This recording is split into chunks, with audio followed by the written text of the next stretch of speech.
Hello friends, આજે આપણે એસે 2 my favourite cartoon series શીખીશું. વિદ્યાર્થી મિત્રો, તમારી ટેક્સ્ટબુકના બીજા યુનિટના સ્વાધ્યાયમાં આ એસે લખવાનું કહેવામાં આવ્યું છે અને તમારી પસંદગીનો વિષય છે. તમે બધા જ નાના હતા ત્યારે તમે કદાચ અત્યારે પણ કાર્ટૂન જોતા હતા અને અત્યારે પણ જોતા હશો, એન્જોય કરતા હશો અને એના વિશે તમારે લખવાનું છે. My favourite cartoon series. પોઈન્ટ્સની વાત કરીએ તો પહેલાં તમારે નેમ ઓફ ધ શો, કયો કાર્ટૂન શો, કઈ કાર્ટૂન સિરીઝ તમને ગમે છે એની વાત કરવાની છે. ક્રિએટર ઓફ ધ શો, એ શોના સર્જક, ક્રિએટર, કોણે એ શોનું, એ પાત્રોનું સર્જન કર્યું છે. મેઇન કેરેક્ટર્સ, એ કાર્ટૂન સિરીઝના મુખ્ય પાત્રો.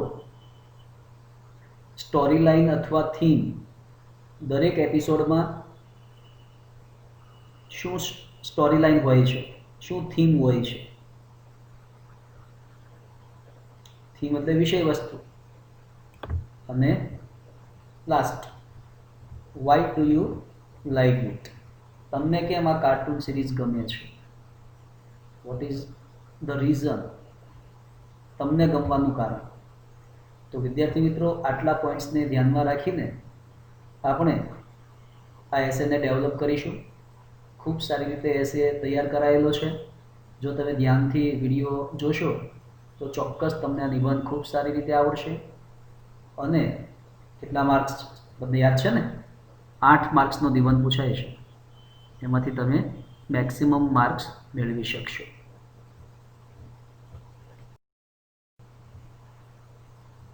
તમે કેટલા બધા કલાકો સુધી જોયેલા પાત્રો છે કે નહીં?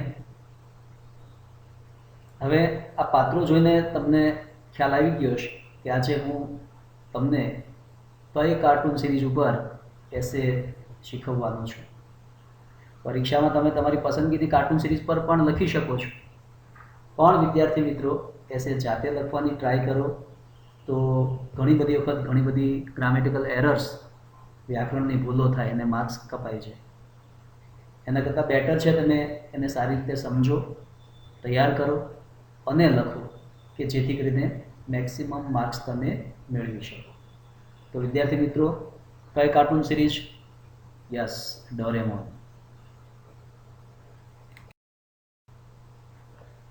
ફર્સ્ટ પેરેગ્રાફ પ્રસ્તાવનાનો છે કે જેમાં કોમન વાતો કરવામાં આવી છે. Let's go back in the past and recall the days of our childhood. ચાલો આપણે ભૂતકાળમાં પાછા જઈએ, પરત જઈએ અને આપણા ચાઇલ્ડહુડ, બાળપણના દિવસોને રિકોલ કરીએ, યાદ કરીએ. તો શું આવશે એમાં? ઘણી બધી બાબતો આવશે ને. એમાંથી એક બાબત આવશે, we loved and still love watching cartoons. આપણને કાર્ટૂન્સ જોવા ગમતા હતા અને હજુ ગમે છે. લવ્ડ એન્ડ સ્ટીલ લવ, ગમતા હતા અને હજુ ગમે છે. કાર્ટૂન્સ મેક અસ સ્માઇલ ઓર લાફ. કાર્ટૂન્સ કાં તો આપણને હસતા કરી મૂકે છે અને કાં તો આપણા ચહેરા પર સ્મિત લાવી દે છે. સ્માઇલ એટલે હળવું હાસ્ય અને લાફ એટલે ખડખડાટ હાસ્ય.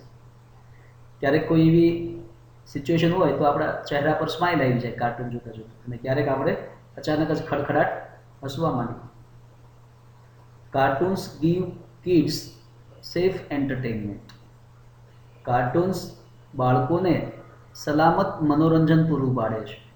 એવું કોઈ મનોરંજન નથી આપતું કે જેનાથી બાળકોના કુમળા માનસ ઉપર ખરાબ અસરો થાય. કાર્ટૂન્સ ગીવ ચિલ્ડ્રન ઓર કિડ્સ સેફ એન્ટરટેનમેન્ટ, સલામત મનોરંજન પૂરું પાડે છે. Cartoon series don't show violence or vulgarity. જે કાર્ટૂન સિરીઝ હોય એ ક્યારેય નાના બાળકોના કુમળા માનસ ઉપર ખરાબ અસર પડે તેવું વાયોલન્સ એટલે કે હિંસા, વલ્ગારિટી એટલે અશ્લીલતા, એવી કઈ વસ્તુનું ત્યાં એક્ઝિબિશન થતું નથી, એવી કોઈ વસ્તુ ત્યાં બતાવવામાં આવતી નથી. કાર્ટૂન સિરીઝ ડોન્ટ શો બતાવતી નથી વાયોલન્સ ઓર વલ્ગારિટી, હિંસા કે અશ્લીલતાનું તે પ્રદર્શન કરતી નથી. I like watching many cartoon series, મને ઘણી બધી કાર્ટૂન સિરીઝ જોવી ગમે છે, જેવી કે Chhota Bheem, Tom and Jerry, Pokemon, Ben Ten, Shinchan etcetera. આ બધી કાર્ટૂન સિરીઝ મને જોવી ગમે છે, પણ એમાંથી પણ એકાદ બે ફેવરિટ હોય કે જેને તમે પ્રાયોરિટી આપતા હો, તો એની વાત આપણે કરીશું. But Doraemon is my favourite cartoon series. Doraemon એ મારી ફેવરિટ કાર્ટૂન સિરીઝ છે. હવે એના વિશે થોડીક પ્રસ્તાવના, જે તમારી કાર્ટૂન સિરીઝ એનું નામ આવી ગયું ફેવરિટ કાર્ટૂન સિરીઝ ડોરેમોન. હવે એની થોડીક પૂર્વ ભૂમિકા. શું? Doraemon is a Japanese magazine and animation series written by Fujiko F Fujio. Doraemon એ જાપાનીઝ મેગેઝિન અને એનિમેશન સિરીઝ છે. મેગેઝિન એટલે મેગેઝિનમાં પબ્લિશ થતી હોય તેવી, અને એનિમેશન એટલે ટીવી પર પ્રસારિત થતી હોય તેવી. Doraemon is a Japanese magazine and animation series છે કે જે ફ્યુઝિકી એફ ફ્યુઝિયો દ્વારા લખવામાં આવેલી છે. કોણ ફ્યુઝિકી F ફ્યુઝિયો? He is well known for creating stories that tie together daily life and science fiction. આ ફ્યુઝિકી એફ ફ્યુઝિયો છે એ એવા પાત્રોનું, એવી વાર્તાઓનું સર્જન કરવા માટે જાણીતા છે કે જેની અંદર રોજિંદી જીવનની વાતો પણ આવતી હોય અને સાયન્સ ફિક્શન, વિજ્ઞાનની કલ્પનાઓ પણ આવતી હોય.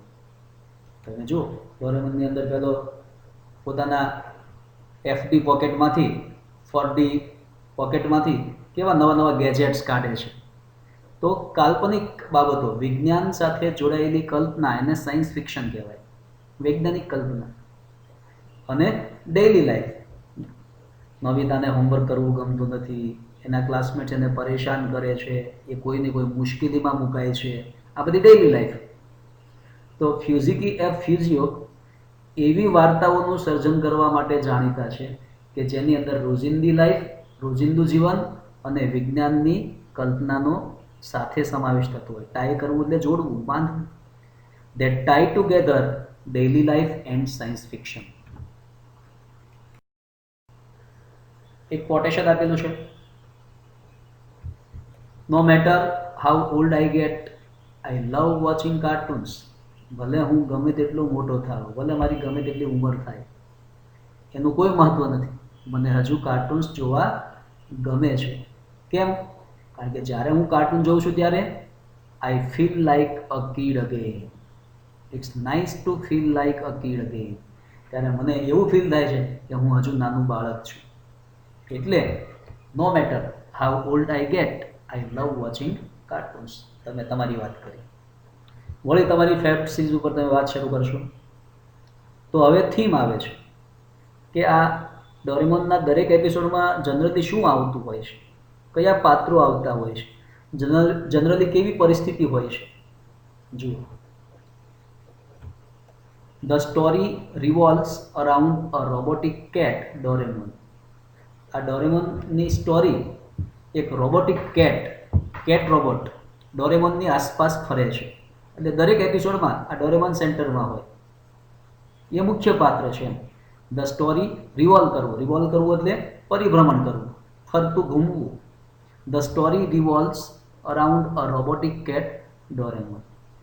રોબોટિક કેટ જેવા શેપવાળો રોબોટિક કેટ ડોરેમોનની આસપાસ આ સ્ટોરી ઘૂમતી હોય છે. કોણ છે Doraemon? He is from the 22nd century to help Nobita. તે નોબિતાને હેલ્પ કરવા માટે 22nd સેન્ચુરીમાંથી આવ્યો છે. આપણે તો અત્યારે 21st સેન્ચુરીમાં છીએ અને Doraemon is from 22nd century. એટલે એની પાસે એવા બધા ગેજેટ છે કે જે આપણી પાસે નથી. હી હેઝ મેની ગેજેટ્સ, એની પાસે ઘણા બધા એવા સાયન્સના ગેજેટ સાધનો છે. કેવા? બાંબુ કોપ્ટર, જેમ આપણે હેલિકોપ્ટરનો ઉપયોગ કરીએ એમ એની પાસે બાંબુ કોપ્ટર છે. એનીવેર ડોર, કે જેની મદદથી એ ગમે ત્યાં એન્ટ્રી મેળવી શકે છે. ફાસ્ટ સ્લો પરફ્યુમ, જે પરફ્યુમ લગાવવાથી ઝડપને વધારી અને ઘટાડી શકાય છે.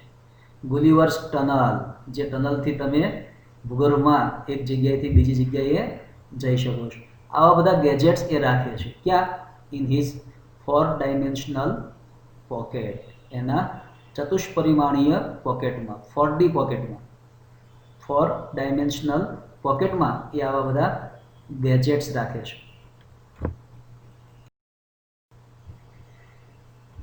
Every episode of Doraemon usually follows the same pattern. Doraemon cartoon સિરીઝનો દરેક એપિસોડ મોટે ભાગે એક સરખી પેટર્નને અનુસરે છે. એક સરખી ઘટનાઓ બનતી હોય છે. કેવી રીતે? જુઓ, એક સરખી પેટર્ન એટલે શું? અહીંયા બાકીના પેરેગ્રાફમાં તમને સમજાઈ જશે કે દરેક એપિસોડમાં કોમન શું હોય. તો પહેલાં તો શું બને દરેક એપિસોડમાં? Nobita gets into some kind of trouble. Nobita કોઈક મુશ્કેલીમાં મુકાય, આળસને કારણે, હોમવર્ક ન કરવાને કારણે, અથવા ન કરવાનું કોઈ કામ કરવાને કારણે. તમને ખબર છે આ બધી. Nobita gets into some kind of trouble. Get into trouble એટલે મુશ્કેલીમાં મુકાવું. દરેક એપિસોડમાં આવું બને. નોબિતા કોઈને કોઈ પ્રકારની મુશ્કેલીમાં મુકાય છે. જો સિમ્પલ પ્રેઝન્ટ ટેન્સ આવે છે, જોજો, કારણ કે દરેક એપિસોડમાં આવું બને ને, એટલે સાદો વર્તમાન કાળ, કાયમની વાત. હવે એ મુશ્કેલીમાં મુકાય એટલે શું કરે? Ask Doraemon for help. Doraemon પાસે મદદ માંગે. પછી શું થાય? Next, Doraemon tax out a secret gadget from his 4 dimensional pocket. સમસ્યામાં જરૂર હોય તેવું એક ગેજેટ એ પોતાના 4 ડાયમેન્શનલ પોકેટમાંથી બહાર કાઢે છે ડોરેમોન, નોબિતાને હેલ્પ કરવા માટે. કોઈને કોઈ ગેજેટ એ આપે કે જેથી નોબિતાની સમસ્યા દૂર થાય. ફરીથી નેક્સ્ટ, નોબિતા જ્યારે મુશ્કેલીમાં મુકાય ત્યાર પછી Doraemon tax out a secret gadget. Doraemon secret gadget બહાર કાઢે છે ફ્રોમ હિઝ 4 ડાયમેન્શનલ પોકેટ. તેના 4D પોકેટમાંથી તે સિક્રેટ ગેજેટ કાઢે છે. ધેન પછી શું થાય? Then Nobita uses the gadget. Nobita એ ગેજેટનો યુઝ કરે એન્ડ સોલ્વ્સ હિઝ પ્રોબ્લેમ, અને એની સમસ્યામાંથી બહાર નીકળે છે, એની સમસ્યા ઉકેલાઈ જાય છે.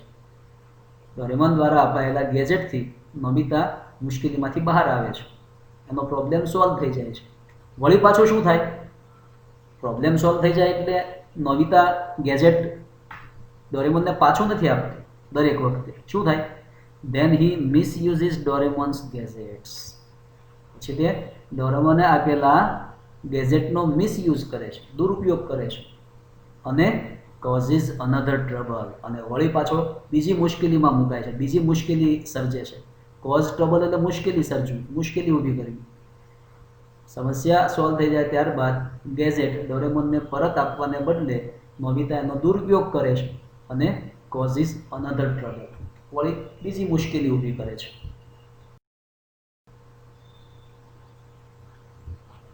Doraemon always saves નોબિતા. ડોરેમોન હંમેશા નોબિતાને બચાવે છે મુશ્કેલીમાંથી, હેલ્પ કરે છે એના પ્રોબ્લેમમાં. Nobita is usually tortured by cunning Gian and arrogant સુનિયો.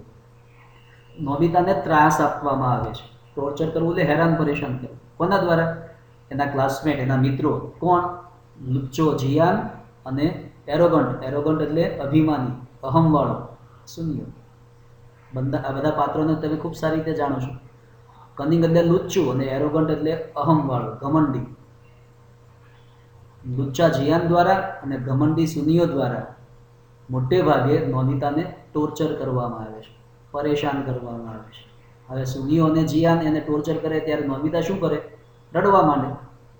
Van નોબિતા cries, જ્યારે નોબિતા રડે છે, એન્ડ રન્સ હોમ, અને રડતો રડતો ઘરે જાય છે, ત્યારે Doraemon always teaches them a lesson.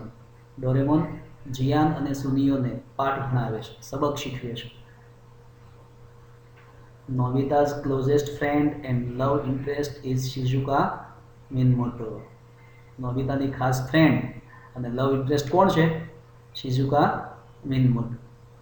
તો આ બધા મુખ્ય કેરેક્ટર્સ થયા. કે જે દરેક એપિસોડમાં તમને જોવા મળતા હોય છે. હવે આવી બધી કાર્ટૂન સિરીઝ જોઈએ ત્યારે બાળકો મનોમન એવી કલ્પનામાં સરી પડે કે મારી પાસે પણ આ ડોરેમોન જેવો કોઈ એક ફ્રેન્ડ હોય તો સારું, તો મારે કંઈ કામ જ નહીં કરવું પડે, મારે કોઈ મુશ્કેલીમાં હેરાન જ નહીં થવું પડે. આવું આપણે વિચારીએ ને, બાળક તો ખાસ વિચારે કે ડોરેમોન હોય તો સારું એમ દરેકની પાસે, નોબિતાની પાસે જેમ છે તેમ. જો એક કોટેશન લખ્યું છે, everyone wants a Doraemon in their life. દરેક વ્યક્તિ પોતાના જીવનમાં ડોરેમોનને ઈચ્છે છે. But no one wants to be a Doraemon for others. પણ કોઈ બીજા માટે ડોરેમોન બનવા તૈયાર નથી. બીજા માટે ડોરેમોન બનવું એટલે બીજાની મુશ્કેલીમાં મદદ કરવી, જેમ ડોરેમોન નોબિતાને હેલ્પ કરે છે તેમ.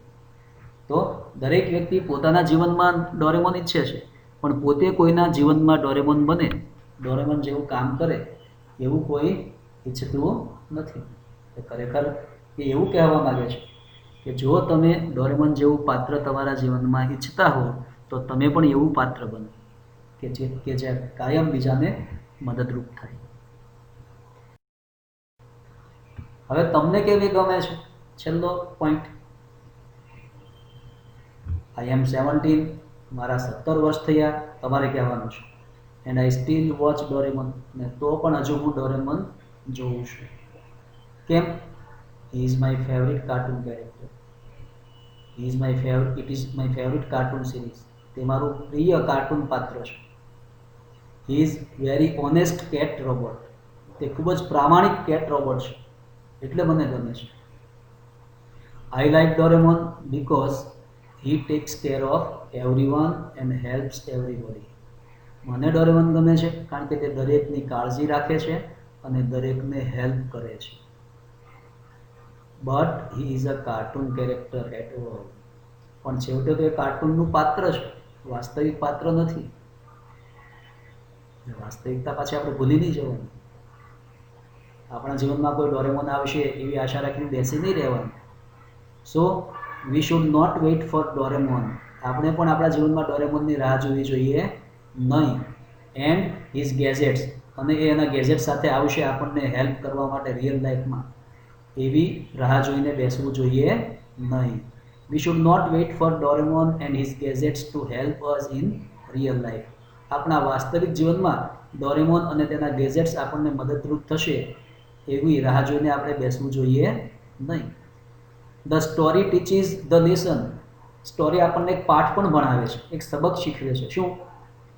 યુ વિલ હેવ ટુ સફર if you depend too much on useful devices. જો તમે ડિવાઇસીસ ઉપર વધુ પડતો આધાર રાખશો, એ કોઈ પણ ડિવાઇસ હોય, તમારું લેપટોપ હોય, તમારો મોબાઈલ ફોન હોય, તમારું રેફ્રિજરેટર હોય, કોઈ પણ ડિવાઇસ હોય, કોઈ પણ સાધન હોય, જો તમે એના પર વધુ પડતા ડિપેન્ડન્ટ રહેશો તો યુ વિલ હેવ ટુ સફર. તો ક્યારેક તમારે સહન કરવું પડશે એ ડિવાઇસને કારણે, એ ગેજેટને કારણે. એટલે ગેજેટ્સનો ઉપયોગ કરવાનો, પણ એના પર વધુ પડતા નિર્ભર, એના પર વધુ પડતા આધારિત રહેવાનું નહીં. આવું પણ આ કાર્ટૂન સિરીઝમાંથી આપણને શીખવા મળે છે.